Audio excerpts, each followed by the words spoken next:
Hey guys, in this video I'm going to show you how you can make a game pass on Roblox. So make sure to watch this video till the end in order to get it properly. Alright, so let's jump right into it. First of all, open up your Roblox and then go to Creations tab. Then in the Creations dashboard, you can see your nameplate already created. Click on to edit it. Then on the left side menu, go to Associated Items, then Passes. Under Passes, here you will see Create Pass Box. So you have to click on that. Now, name your pass and upload a picture for it.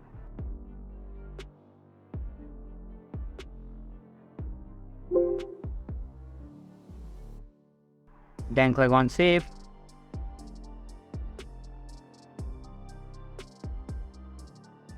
After that, click on just Created Pass again. On the left menu, you can see sales option right here. Click on that and then select a price for your pass.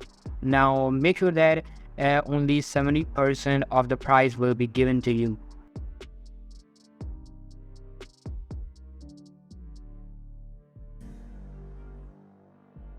And there you go. You have created a pass. Now go to Please Donate and claim a stand. After that, you will see your pass price on it. So if you found this video helpful guys, then make sure to give this a huge thumbs up. Subscribe to our channel. Thank you so much for watching.